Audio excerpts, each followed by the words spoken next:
ತೇಜ್ ಪ್ರಭು ನ್ಯೂಸ್ಗೆ ಸ್ವಾಗತ. ತನ್ನ 20ನೇ ವಯಸ್ಸಿನಲ್ಲಿ ಸೇವೆಗೆ ಹಾಜರಾಗಿದ್ದ ವಿಶ್ವನಾಥ್ ಹಿರೇಮಠ ಅವರು ಮಾಡಿದ್ದ ಸೇವಾ ಕಾರ್ಯ ಅಜರಾಮರ.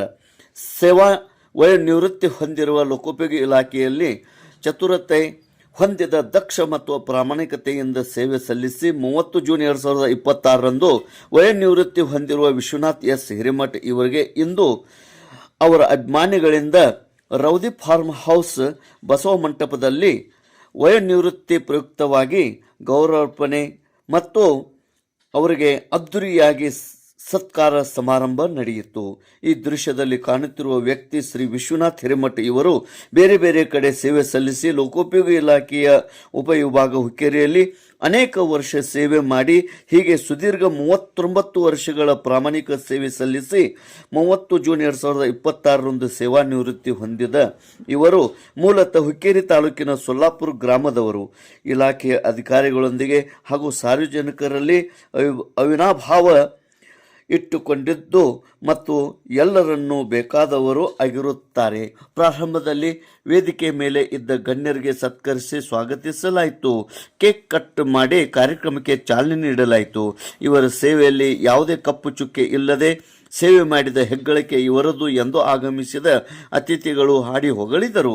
ನಂತರ ಇವರ ಸಂಬಂಧಿಗಳು, ಇಂಜಿನಿಯರ್ಸ್ ಮತ್ತು ಗುತ್ತಿಗೆದಾರರು, ಗೆಳೆಯರ ಬಳಗದವರು, ಹಿರೇಮಠ ಪರಿವಾರದವರು, ಸೊಲ್ಲಾಪುರದ ಗ್ರಾಮಸ್ಥರು, ಹುಕ್ಕೇರಿ ಪಟ್ಟಣದ ನಾಗರಿಕರು ಶ್ರೀ ವಿಶ್ವನಾಥ್ ಹಿರೇಮಠ ಅವರನ್ನು ಸತ್ಕರಿಸಿ ಗೌರವಿಸಿದರು. ಎಲ್ಲರಿಗೆ ಸ್ನೇಹ ಭೋಜನ ವ್ಯವಸ್ಥೆ ಮಾಡಲಾಗಿತ್ತು. ವಿಶ್ವನಾಥ್ ಹಿರೇಮಠ ಅವರ ಅನುಭವ ಅಮೃತ ನುಡಿಗಳನ್ನು ಅವರು ಹೇಳಿದ್ದಾರೆ. ಅವರ ಮನದಾಳ ಮಾತುಗಳನ್ನು ಈಗ ತೋರಿಸ್ತೀವಿ ನೋಡಿ. ತೇಜ್ ಪ್ರಭು ನ್ಯೂಸ್, ಹುಕ್ಕೇರಿ. ವರ್ಷಕ್ಕೆ ಕೆಲಸಕ್ಕೆ ಸೇರಿ ಮನೆಯ ಪೂರ್ತಿ ಜವಾಬ್ದಾರಿಯನ್ನು ವಹಿಸಿಕೊಂಡು ಇಲ್ಲಿಯವರೆಗೂ ವಹಿಸಿಕೊಂಡು ಬಂದಿದ್ದೇನೆ. ಕಷ್ಟದಲ್ಲಿ ಬೆಳೆದು ಬಂದದಕ್ಕಾಗಿ ಮುಂದೆ ಯಾವ ರೀತಿ ಇರಬೇಕನ್ನೋದನ್ನು ಸಣ್ಣಾಗಿದ್ದಾಗಿಂದ ಕಲ್ತಿದ್ದ ಅನುಕೂಲ ಇಲ್ಲಿ ಬಂದು ನಾನು ಅಂತಿದ್ದೇನೆ. ನನ್ನ ಊರು ಸಂಕೇಶ್ವರ ಹತ್ತಿರ ಸೊಲ್ಲಾಪುರ. ಶಿಕ್ಷಣ ಸೊಲ್ಲಾಪುರ, ಬೆಳಗಾವಿ ಮತ್ತು ಪಾಶ್ಚಾಪುರ, SDVS ಸಂಕೇಶ್ವರ. ನಾನು 7th ಸ್ಟ್ಯಾಂಡರ್ಡ್ ಇದ್ದಾಗ ನನ್ನ ತಂದೆಯವರು ತೀರಿದ ನಂತರ ಮುಂದಿನ ಶಿಕ್ಷಣಕ್ಕಾಗಿ ನನ್ನ ತಾಯಿ ಊರು ಪಾಶ್ಚಾಪುರ, ಅಜ್ಜನ ಊರಲ್ಲಿ ಫತೇಖಾನ್ ದೇಸಾಯಿ ಹೈಸ್ಕೂಲ್ 8, 9, 10 ಮುಗಿಸಿ ನಂತರ ಫಸ್ಟ್ PUC ಸೆಕೆಂಡ್ PUC ಸಂಕೇಶ್ವರದಲ್ಲಿ ಮುಗಿಸಿದ ಕೂಡಲೇ ಕೆಲಸ ಬಂದ ನಂತರ ಫಸ್ಟ್ ನಾನು ಮಂಗಳೂರಿಗೆ ಹೋಗಿ 6 ವರ್ಷ ಕೆಲಸ ಮಾಡಿದೆ. ಧಾರವಾಡಕ್ಕೆ 2 ವರ್ಷ ಮಾಡಿದೆ. ಆಮೇಲೆ 28 ವರ್ಷ ಕೇರಿಯಲ್ಲೇ ಕೆಲಸ ಮಾಡಿದ್ದೇನೆ. ನಾನು ನನ್ನ ಜೀವನದಲ್ಲಿ ಅಳವಡಿಸಿಕೊಂಡದ್ದು ಏನಂದರೆ, ನನ್ನ ಕುಟುಂಬ ಅಂದರೆ ಮೊದಲು ನನ್ನ ಕಚೇರಿ, ಎರಡನೇ ಕುಟುಂಬ ನನ್ನ ಕುಟುಂಬ. ಕುಟುಂಬನೇ ಕಚೇರಿ ಕೆಲಸವೇ ನನ್ನ ಮೊದಲನೇ ಕುಟುಂಬ ಅಂತ ತಿಳಿದು ನಾನು ಕೆಲಸ ಮಾಡಿದ್ದೇನೆ.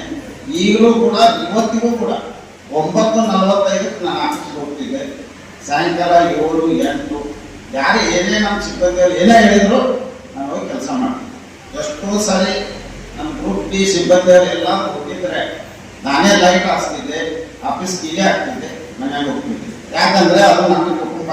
ನನ್ನ ಕುಟುಂಬದ ಜವಾಬ್ದಾರಿ ಹೇಗೆ ಅದೇ ಥರ ಅದನ್ನು ಸಹಿತ ನಾನು ಮೇಂಟೈನ್ ಮಾಡಿದ್ದಾರೆ. ಮತ್ತು ನನಗೆ ಅತ್ಯಂತ ನಾನು ಈ ಥರ ಆರೋಗ್ಯ ಇಟ್ಕೊಳ್ಬೇಕಾದ್ರೆ ಮತ್ತು ಇಲ್ಲಿಗೆ ಬರಬೇಕಾದ್ರೆ ನನ್ನ ಪತ್ನಿಯು ಕಾರಣ. ಯಾವುದೇ ಬೆಳಗ್ಗೆ ನನಗೆ 5:45 ವರ್ಷ ಬಿಡೋದು. ಏನೇ ಕೆಲಸ ಇರಲಿ, ಹಬ್ಬ ಇರಲಿ, ಏನೇ ಇರಲಿ, ಮೊದಲು ವಾಕಿಂಗು ಹೋಗಿ ಯೋಗಾಸನ ಮಾಡಿ ಬಂದಂತ ಮುಂದಿನ ಕೆಲಸ. ಆದ್ರೂ ಕೆಲವರು ಕೇಳ್ತಾರೆ, ಇಷ್ಟೆಲ್ಲ ಮಾಡಿದ್ರು ನೀವು ಹೊಟ್ಟೆ ಯಾಕೆ ಕರೆಕ್ಟ್ ಇಲ್ಲ, ಅದಕ್ಕೆ ಏನು ಮಾಡಕ್ಕೆ ಸಾಧ್ಯ ಕಾಮರ್ಸಲ್ಲ ಅಂತ. ಏನ್ರಿ ಹೊಟ್ಟೆ ಯಾವಾಗ ಕಡಿಮೆ ಮಾಡೋದು, ಏನು ಮಾಡೋದು? ಅದಕ್ಕೆ ಅತ್ಯಂತ ಆತ್ಮೀಯರು ಅನ್ನಿಸ್ತಿದ್ದಾರೆ. ಎಲ್ಲರನ್ನು ಮತ್ತೊಮ್ಮೆ ನಾನು ಸ್ವಾಗತ ಬಯಸ್ತಾ, ನನಗೆ ಇಷ್ಟೊಂದು ಒಳ್ಳೆಯ ಕಾರ್ಯಕ್ರಮ ಮಾಡಿ ನನಗೆ ಇನ್ನೂ ತಾವೇನಾದರೂ ಹೆಚ್ಚಿನ ಕೆಲಸದ ಬಗ್ಗೆ ಯಾವುದೇ ಸಮಯದಲ್ಲೂ ನಾನು ಕರೆ ಮಾಡಿದ್ರು ನಾನು ಬಂದು ತಿಳಿಸುವಂಥ ಪ್ರಯತ್ನ ನಾನು ಮಾಡ್ತೇನೆ. ಅಷ್ಟು ಹೇಳಿ ನನ್ನ ಎಲ್ಲ ಬಾಂಧವರು ಬಂದಿದ್ದಾರೆ. ಎಲ್ಲರಿಗೂ ಮತ್ತೊಮ್ಮೆ ಎಲ್ಲರೂ ಒಳ್ಳೆಯದಾಗಲಿ ಅಂತ ಹಾರೈಸಿ ನಾನು ಮಾತುಗಳನ್ನು ಮುಗಿಸ್ತೇನೆ. ನಮಸ್ಕಾರ.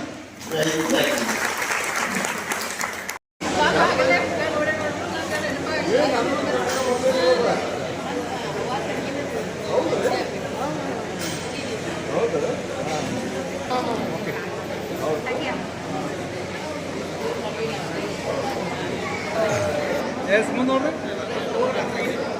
ಸರ್ ಮುಂದೆ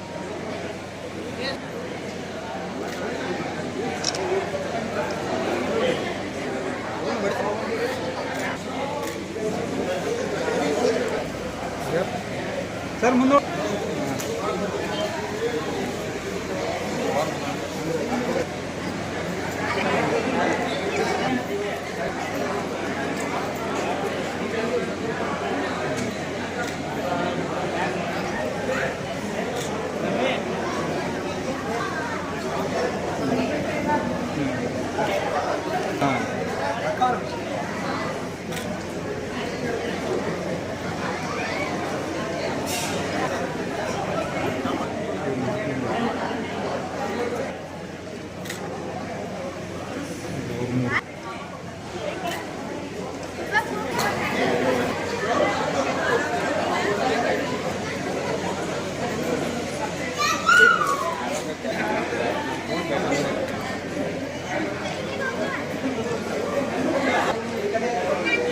ಹಾಂ ಎಸ್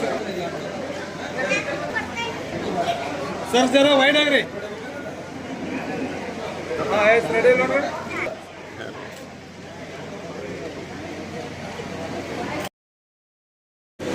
ಎಸ್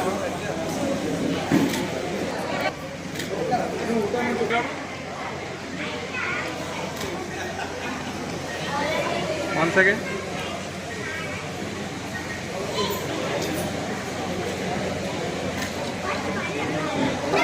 ಪ್ರಾಬ್ಲಮ್ ಆಗಕ್ಕೆ ಬಿಟ್ಟಿಲ್ಲ. ಎಲ್ಲ ನಮ್ಮ ಪಪ್ಪನೇ ನೋಡ್ಕೊಂಡಿದ್ದಾರೆ. ಹಾಸ್ಪಿಟಲ್ ಕರ್ಕೊಂಡು ಹೋಗೋದಾಗ್ಲಿ, ಡಾಕ್ಟರ್ ಯಾವ ಟೈಮಿಗೆ ಯಾವ ಟ್ಯಾಬ್ಲೆಟ್ ತಗೋಬೇಕು, ನಮ್ಮ ಪಪ್ಪನೇ ಕೇಳಿ ನಮ್ಮ ಮನೆಗೆ ಬಂದು ಇದು ಊಟಕ್ಕಿಂತ ಮುಂಚೆ ತಗೋಬೇಕು, ಇದು ಊಟ ಆದ್ಮೇಲೆ ತಗೋಬೇಕು. ನಮ್ಮ ಕಾಲೇಜ್ ಒನ್ ಮೂಮೆಂಟ್ ನಮ್ಗೆ ನೆನಪಿದೆ. ನಾನು PUC second year first year ಅಲ್ಲಿ ಕಾಲೇಜಲ್ಲಿ ಇದ್ದೆ, ಹಾಸ್ಟೆಲ್ ಅಲ್ಲಿ ಇದ್ದೆ. ಅಲ್ಲಿ ಫೋನ್ ಎಲ್ಲ ಏನೂ ಅಲವ್ ಇರಲಿಲ್ಲ.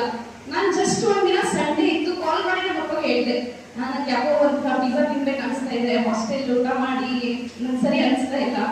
1 o'clock 2 o'clock ಪಪ್ಪ ಬಸ್ ಹತ್ತ, ಕಾರ್ ಇಲ್ಲ ಏನಿಲ್ಲ, ಬಸ್ ಹತ್ತಿ ಪಿಜ್ಜಾ ಬಿಟ್ಟು ಫುಲ್ ಚಿಪ್ಸ್ ಅದು ಇದು ಬಿಸ್ಕಿಟ್ ಎಲ್ಲ ತಗೊಂಡು ಬಂದು ಇಟ್ಕೊಂಡಿದ್ರು. So I mean not even my husband, future husband can replace him, nobody can replace him. He has literally set standards and I can never see anybody in his place. So we love you and we are just very grateful for this life. Thank you. But ಏನು ನಾವು neighbour ಇರೋದ್ರಿಂದ mostly ಇಂಥ ಮಕ್ಕಳು first time neighbour ಯಾರಾದ್ರೂ ಮಾತಾಡ್ತಾರ ಅಂತ ಅನ್ಕೊಂಡಿದ್ದೀನಿ. Sir ಇಬ್ರು ನಮಗೆ ಬಹಳ ಆತ್ಮೀಯ, ಬಿಕಾಸ್ ವಿ ಆರ್ ನೇಬರ್ಸ್. ಇಲ್ಲಿ ತೂಗಿದ ಅದೆಷ್ಟೋ ನೆನಪು, ಕೆಲವೊಂದು ನಗಿನಲ್ಲಿ ಕುಡಿದಿದ್ದರೆ, ಕೆಲವು ಅಶ್ರುವಿನಲ್ಲಿ, ಕಾಲಚಕ್ರದ ಹೆಜ್ಜೆಯೊಂದಿಗೆ ಅನುಭವದಿಂದ ಓಡಿಸಿದ ನೆನಪು, ಕೆಲವೊಮ್ಮೆ ಅಚ್ಚ ಹಾಕುವವು ಜೀವನದ ಪುಟದಲ್ಲಿ ಹೊಸದೊಂದು ಅಧ್ಯಾಯದೊಂದಿಗೆ. ಸರ್ ಬಗ್ಗೆ ಹೇಳಬೇಕಂದ್ರೆ ಅಂದ್ರೆ ನಾವು ದಿನದಿಂದಲೇ ಕೆಲಸ ಮಾಡಬೇಕಾದ್ರೆ ನಾವು ಇರೋದಿಲ್ಲ. ಸರ್ ಕರೆಕ್ಟ್ ಶಾರ್ಪ್ 6 o'clock ಅವರು ವಾಕಿಂಗ್ ಹೋಗ್ತಾರೆ, ಅದು ಜೋಡಿಯಾಗಿ ವಾಕಿಂಗ್ ಹೋಗ್ತಾರೆ. ಸೊ ನಾವು ಅವ್ರು ಯಾವತ್ತೂ ಬರೋದು ಯಾವಾಗಲೂ ಇಷ್ಟಪಡಲ್ಲ. ಯಾಕಂದ್ರೆ ಕೂಡ ಖುಷಿ ಅವ್ರಿಗೆ ಹೇಳ್ಬೇಕಂತಂದ್ರೆ ಸರ್ ಮುಂದೆ ಲೀಡ್ ಆಗಿದ್ದಂಗೆ.